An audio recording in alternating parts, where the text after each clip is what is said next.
Hello! Bonjour, nous sommes aujourd'hui le 13 avril 2021, donc 13e jour de mon challenge, une vidéo par jour pendant un an. Donc aujourd'hui, le sujet que j'ai choisi, c'est l'argent. Et ça fait suite à deux citations d'Albert Camus. Alors pour remettre Albert Camus dans le contexte, c'est un écrivain français qui est mort en 1960. Alors déjà à ce moment-là, Albert Camus a dit « Je suis certain qu'on ne peut être heureux sans argent. Voilà tout. Je n'aime ni la facilité, ni le romantisme. » Et il a également dit « C'est une sorte de snobisme spirituel qui fait croire aux gens qu'ils peuvent être heureux sans argent. » Alors bien évidemment, ces citations m'ont interpellée, parce que faut reconnaître que dans le monde dans lequel nous vivons, qui est de plus en plus axé sur le bien-être, sur le spirituel, sur les vraies valeurs, surtout après l'année que nous venons de traverser, eh ben, l'argent reste un sujet tabou. Parce que, quelque part, l'idée que l'argent ne fait pas le bonheur, eh ben, elle est bien ancrée, bien imprimée dans nous tous. Elle fait partie quelque part de nos croyances. Et évidemment, c'est vrai, le bonheur ne s'achète pas. On le trouve en nous, on le trouve dans la nature, on va le trouver dans les relations nourrissantes que l'on peut avoir avec d'autres personnes et dans plein d'autres endroits. Alors oui, dans ce cas, effectivement, l'argent n'est pas synonyme de bonheur. Mais quelque part, si on y réfléchit bien, l'argent est le symbole de l'énergie spirituelle. C'est un miroir et il révèle vraiment qui nous sommes. L'argent dans les mains de quelqu'un, d'une personne qui est très spirituelle, eh ben, c'est un outil qui va lui permettre de réaliser une mission de vie, qui va lui permettre d'atteindre des objectifs qui vont peut-être bénéficier à l'humanité, qui vont permettre d'aider d'autres personnes. A l'inverse, l'argent dans les mains de quelqu'un qui est dirigé par des pensées négatives, là effectivement c'est une arme de destruction. Mais en fait, si on y réfléchit bien, toujours pour revenir au côté spirituel de l'argent c'est pas bien, effectivement l'argent n'achète pas le bonheur, et on peut dire qu'il n'achète pas la santé. La santé c'est vraiment notre bien le plus précieux. Mais quelque part, il va peut-être nous permettre d'acheter le traitement qui va permettre à une personne, à nous ou à d'autres, de guérir.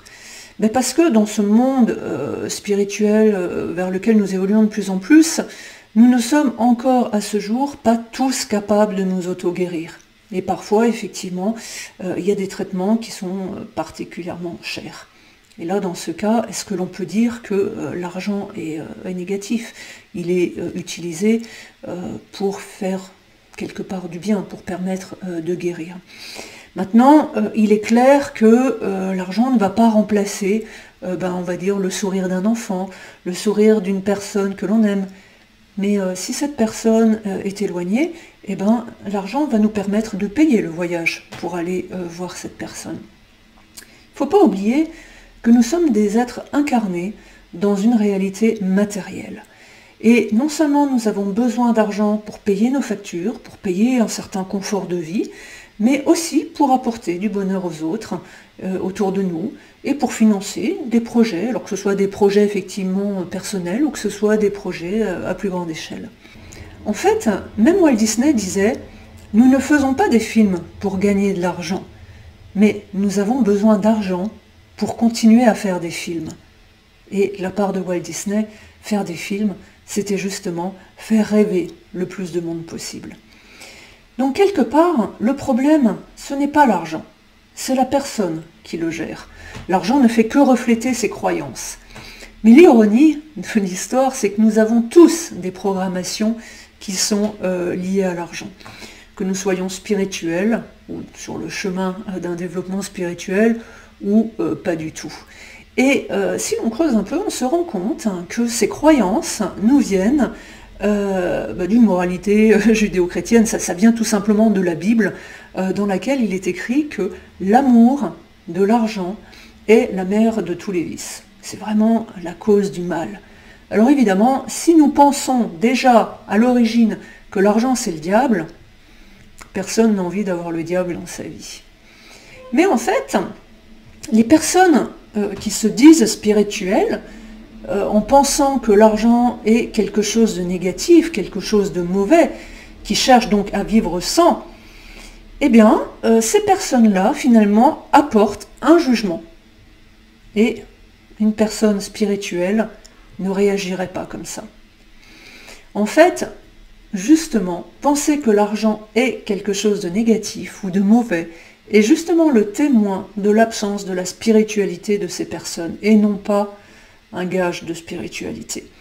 En d'autres termes, comme l'argent est une énergie neutre, une personne qui juge que posséder de l'argent est mal révèle justement une vue très limitée d'une réalité objective, tout en reniant ce dont ils pourraient avoir besoin, tout en reniant tout ce qu'ils ont de bon en eux. À l'opposé, bien évidemment, il y a des personnes riches, voire très riches, qui ne sont absolument pas spirituelles. Et en fait, ces personnes pensent que l'argent, c'est la finalité de la vie. Ça veut dire qu'eux, ils vont être dans une recherche incessante de faire toujours plus d'argent. Et eux, ils sont carrément prêts à vendre leur âme et à perdre toute connexion avec une réalité, avec l'essence même de la vie, pour avoir encore plus d'argent. Ils pensent que l'argent, c'est le pouvoir. Ou alors, ils pensent en tout cas que l'argent peut leur donner ce pouvoir. Mais en fait, la personne riche qui réagit comme ça, eh bien tout simplement, elle pense que la spiritualité, c'est être faible, et que l'avidité est une force. Alors évidemment, il ne faut pas mettre tous les gens riches dans le même panier, puisqu'il y a beaucoup de gens riches qui sont dans une démarche tout à fait spirituelle, et qui gagnent beaucoup d'argent, et qui en font bénéficier beaucoup d'autres personnes. Mais disons que c'est pour dire que selon de quel côté on se place, dans tous les cas, que l'on se dise spirituel ou pas spirituel et riche, ou quel que soit le côté où on se place, eh ben, on a des systèmes de croyances qui sont complètement faussés.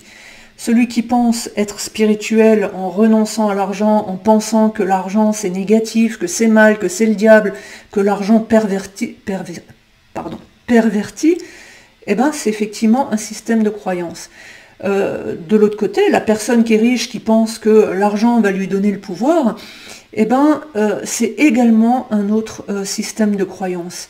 Mais dans les deux cas, c'est justement nos croyances nos croyances sur l'argent qui vont nous diriger. Pensez que l'argent est mauvais et vous allez le repousser. Si vous pensez que l'argent est bon, vous allez l'attirer. L'argent lui-même n'a aucune croyance. Finalement, c'est la personne, une fois encore, qui le gère, qui a ses croyances. Donc, si nous changeons nos croyances, nous sommes prêts à accueillir l'argent dans tous les sens positifs du terme.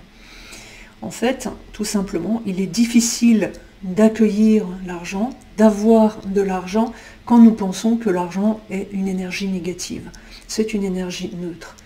Quand on revient finalement à cette citation de la Bible, ou vraiment qui commence par l'amour de l'argent, en fait, l'argent, c'est pas à propos de l'amour. L'argent, c'est à propos de la gratitude. Et en fait, quand on paye une facture, quelle qu'elle soit, on la paye en échange d'un service, d'un produit, et on devrait éprouver de la gratitude d'avoir accès à ce service ou à ce produit. Ça veut dire qu'il y a eu quelqu'un, une société, une entreprise, d'autres personnes qui ont mis beaucoup d'amour à produire quelque chose, à faire quelque chose pour que nous puissions en disposer. Si on va payer, j'en sais rien, de l'essence pour mettre dans la voiture, pour aller voir quelqu'un qu'on aime, pour avoir ces moments de bonheur que justement l'argent ne paye pas, mais quelque part on va payer cette essence, on va payer les frais de cette voiture, et quelque part on devrait avoir de la gratitude, pour le fait que quelqu'un nous ait donné la possibilité de mettre de l'essence, quelqu'un qui nous a donné la possibilité de posséder ou de louer une voiture, et de faire cette distance pour aller voir donc les personnes qui nous aiment. Donc en fait, à la fin, on en revient à une question de gratitude. Et à partir du moment où on pense à l'argent en termes de gratitude, alors nous pouvons commencer à voir l'argent sous un autre angle, et à non plus aimer l'argent dans le sens négatif du terme, quoique pour certaines personnes ça peut ne pas être négatif du tout. Si nous pensions à l'argent en termes de gratitude, alors nous pouvons voir l'argent sous un autre angle. Et avec cet autre point de vue, commencer à l'apprécier et donc à l'attirer. Mais on en reparlera, puisque je pense dans pas longtemps parler justement de la loi de l'attraction, de l'abondance et de l'argent. Voilà, donc c'était pour le sujet du jour. Je vous remercie de m'avoir écouté et il me reste à vous dire à demain. Merci, au revoir.